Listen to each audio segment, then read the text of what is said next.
In the year 10,000 BC, the tribe known as Yagals are having trouble surviving because it's become very hard to find mammoths to hunt for food, bone, and fur. Every day their hunters wander further and further from the tribe to find food, and one night they return with a small girl named Evelette. She had been holding onto her dead mother, and the hunters were impressed by her bright blue eyes, which they never saw before. The tribe's shaman, known as the Old Mother, channels the spirits to share a prophecy. Four-legged demons will come to their valley on the day of their last hunt. A mighty warrior will arise from this hunt, who will take Evelette as his wife, and together they'll lead the tribe into a new life with no more hunger. However, the tribe's chief doesn't believe the prophecy and wants to find an alternate way to feed his people instead of waiting for a hunt that could take years. Before leaving, he gives his best friend Tik-Tik the holy white spear and asks him to protect his son Blay. After the chief leaves, Blay begins being bothered by all the other boys for being the son of a coward that abandoned the tribe. Tik-Tik has to always stop fights and reminds the kids not to speak like that about their former chief. Blay begins spending time on his own, and Evelette joins him because she understands how hard it is to be alone since the four-legged demons killed her people. Touched by her company, Blay promises he'll never let her be alone again. Years pass, and Blay and Evelette spend so much time together that they fall in love. When the time for the last hunt arrives, young Baku tells adult Blay that the Old Mother is sure the day of the prophecy has come and that everyone believes Karen will win Evelette's hand. Their conversation is interrupted by adult Evelette, who distracts Baku with food so she can go on a walk with Blay. Evelette is worried that Karen may be too good to beat and asks Blay to run away together, but Blay refuses to run like his father did and promises to win the hunt. At that moment, Baku announces the mammoths have arrived. Tik-Tik reminds the hunters that the one that kills a mammoth will claim the white spear and be the new chief before guiding them to the field. They slowly sneak up on the herd, and Tik-Tik is the first one to find the lead mammoth, so he starts yelling at it to scare it. The other hunters copy him, and when the mammoths begin running away, the hunters follow them. One particularly huge mammoth tries to run through a narrow passage, and the tribe catches it in a net before Karen throws his spear at him, but he misses. The mammoth shakes its body until it frees itself and continues to run with the net stuck to its feet. Thus Tik-Tik tells the hunters to let go of the net because the beast's too strong. Leah's hand is stuck in the net and can't let go, thus the mammoth drags him away with it. Eventually the net gets stuck on some rocks and the mammoth finishes freeing itself to then start charging after Blay. The boy dodges the attacks and frees his hand to toss his spear, but his shot only makes the mammoth angrier. Then Leah finds another spear, but this one is stuck on the rocks, so he tries to run back. The mammoth chases him and accidentally walks into the spear, which pierces its heart and causes it to fall dead on top of Leah. The tribe immediately comes to save him and congratulates him for killing a mammoth alone, which nobody has ever done before. The Old Mother hands him the white spear together with Evelette's hand. The mammoth is taken back to be eaten and the tribe throws a celebration, but Blay is overwhelmed with guilt because the death of the mammoth had been an accident. He asks Tik-Tik for advice because lying is bad, but he doesn't want to lose Evelette, and Tik-Tik reminds him it's not the way of the Yagal to claim the white spear with a lie.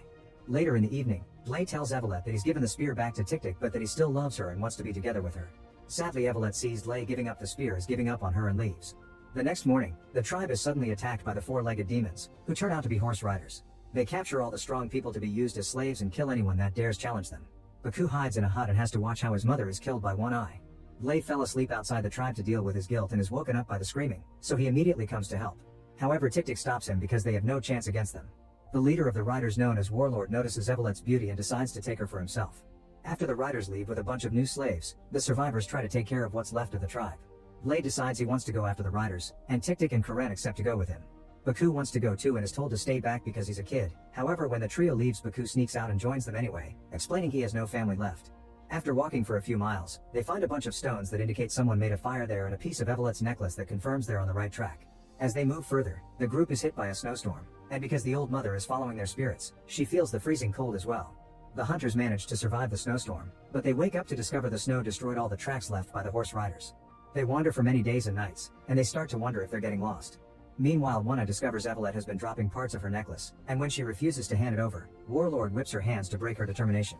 Sometime later, the hunters pass by that area and find the necklace covered with blood on the ground. Blay worries about Evelette's life, but Baku tells him maybe she only lost it. At that moment, they notice how birds are flying away from the forest in fear, meaning the riders have gone that way. The forest is full of dangerous creatures, and when a mysterious animal takes away one of the riders, Warlord whips everyone to make them move faster. Moments later, Blay finds part of the missing rider's armor on the ground, allowing him to follow a trail to the rider's camp. Blay wants to attack now, but Tik-Tik points out it's a terrible idea because the riders are keeping watch and they'll be caught, so they must be patient. The next morning, Evelette is awakened by One Eye, who tries to take advantage of her.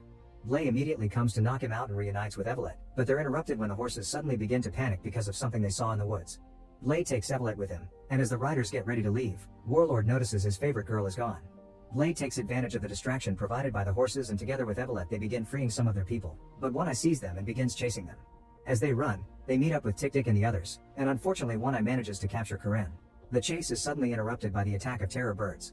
While the riders fight the birds, Baku climbs a tree and Tik-Tik tries to defend himself, only to get wounded. The group tries to hide among the trees and Blay promises Evelet he'll be back soon before he rushes out to distract the birds away from Baku. A new chase begins through the forest and Blay climbs on a rock to reach a bird above its head and take it out. Then he runs towards the bamboo area, where he uses a bamboo stick as a spear to kill the other bird. While Blay is busy with this, the riders take the chance to capture Baku and Evelet. Blay returns and finds Tik-Tik bleeding but still alive. He immediately makes a pallet to carry Tik-Tik as he follows the riders through the savannah, only stopping to eat and sleep. The first night, Blay makes a fire and cauterizes Tik-Tik's wound while he apologizes for not having listened. Then Blay goes hunting for food and because he's running in the dark, he accidentally falls into a pit trap, falling unconscious. Back in the tribe, Old Mother wakes up with visions of something terrible happening soon. That night it begins to rain heavily and the pit fills with water. The rain wakes Blay up and he notices a saber-toothed tiger in the pit with him. At first Blay thinks of killing it, but then he feels sorry for it and decides to free it as he asks it not to eat him. The tiger approaches Blay to smell him yet leaves without attacking. This allows Old Mother to fall asleep again without worries. Blay climbs out of the pit and reunites with Tik-Tik, who is already feeling better. He's heard an attack beyond the hills and can see the smoke in the distance, so the duo decides to investigate. They arrive at a small village that also was attacked by the riders. As soon as they find food, they begin to desperately eat, only to suddenly be surrounded by the armed tribe that lives here. It seems the duo's about to get killed, but at that moment, the tiger shows up, causing the tribe to step back. The tiger approaches Blay and gives him a groan of approval before roaring at the locals for daring to threaten him. After the tiger leaves, the locals put down their weapons and invite Blay and Tik-Tik to eat. Leader Nakudu can speak their language and explains he learned it from a man that looked like Blay, meaning his father passed through this area before.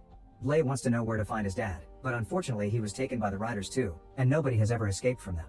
Then Nakudu shows them some paintings that talk of a prophecy about a man that can talk to the tiger and will free their people, obviously referring to Blay.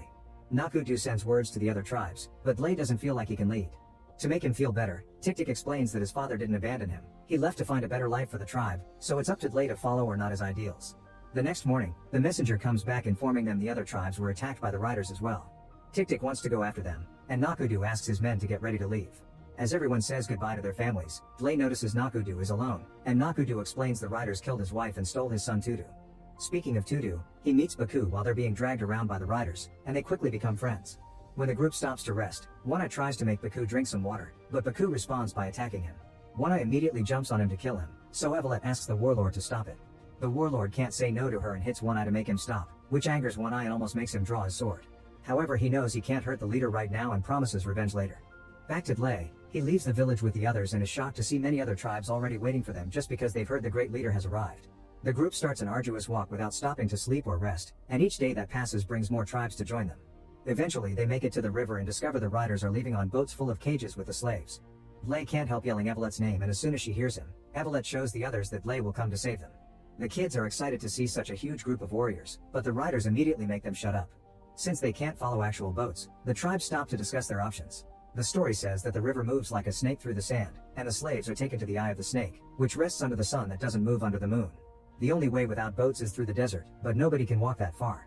Blay refuses to give up and guides the tribes to the desert anyway, promising he'll find the eye of the snake. The tribes walk for several days, feeling like they're getting lost. Some days later, Blay looks at the sky and realizes that the eye of the snake refers to the North Star, so they need to travel at night to use it as a guide. Meanwhile, the old mother has stopped talking to anyone and just stays sitting on her spot, waiting for the right moment to finish her duty. Sometime later, the tribes finally find the riders' destination, a place known as the Mountain of the Gods. The slaves already arrived a few days ago and have been put to work to build a pyramid for an advanced civilization. These men have also slaved mammoths, treating them with a lack of disrespect that angers Baku and Karen. Whenever a horn can be heard, everyone must fall to their knees to receive the leader known as the Almighty and his priests. Today the Almighty isn't pleased with how slow everyone is working, so he orders the priests to sacrifice a slave as punishment. One of Karen's friends is then thrown off the building, instantly dying. Meanwhile, Blay begins losing hope because even with all tribes together, they don't have enough people to attack. However, Tik-Tik points out that if the slaves join them, there'll be much more. When night falls, Blay and Nakudu sneak into the caged building to check on the slaves. While Nakudu reunites with his son, Blay asks Baku about Evelet, only to learn the women are in a different building. Then Blay apologizes to Karen for getting him caught, but Karen is a believer in the prophecy and swears to follow Blay to the end. A slave from another tribe protests Blay's presence here because he'll get everyone in trouble, and he doesn't care how many spears he has since weapons can't kill a god. Nakudu tells him that Blay has powers that allow him to speak to the tigers, and the slaves immediately introduce him to a blind man that they keep hidden underground. This blind man used to be servant to a god that ran away and knows that what the god fears the most is the mark of the hunter, which represents the brightest star of the heavens. If Blay doesn't have the mark, he can't kill the Almighty. At that moment, they hear the guards approaching, so Blay and Nakudu need to leave. First though, Blay asks the blind man about his bracelet, which looks familiar. It turns out his father had been the one to save the blind man's life, but sadly he's now dead. Then Nakudu and Lay run back to their army, only to discover a few guards have followed them. The tribesmen get ready to fight, but Tik Tik shows up first and fights them alone.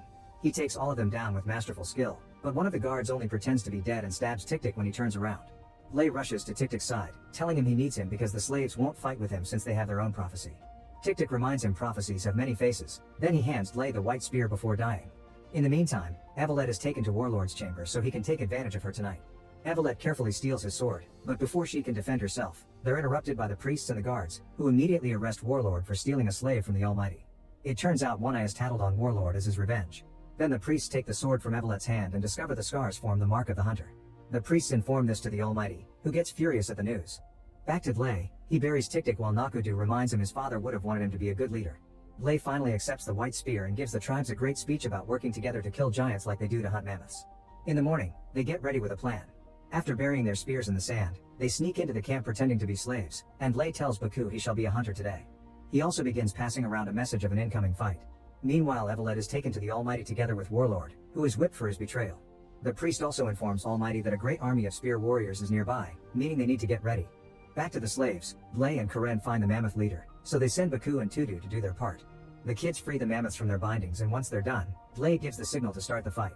As all the spears begin attacking the masters, Lay tries to scare the mammoth leader to no avail. At that moment the guards show up and Karen fights them to bide Lay some time, sacrificing himself for his people. Furious at losing a friend, Lay finally yells at the mammoth loudly enough to scare him, and the mammoths begin running down, crushing all the guards. The slaves notice this and finally are inspired to rebel as well, so soon tribesmen are fighting their oppressors all over the place. When Almighty hears what's going on, he orders the priests to kill Evelet in front of everyone to make them lose hope. As soon as Lay sees Evelet, he makes the warriors stop fighting, and the slaves can't help falling to their knees when they hear the horn. Almighty shows up and makes a threat through his priest. If Lay doesn't turn back, he'll kill Evelet. Lay only accepts if he's allowed to take his people with him, and the Almighty lets him have the people of his tribe, but not the others because they belong to God. Refusing to accept such terms, Lay throws his white spear and quickly kills Almighty as he informs everyone that he wasn't a god, he was just human. Inspired by this revelation, all the slaves join the fight again. Baku sees One Eye and tries to kill him to get revenge on his mother, but he fails his shot and One Eye captures Tudu.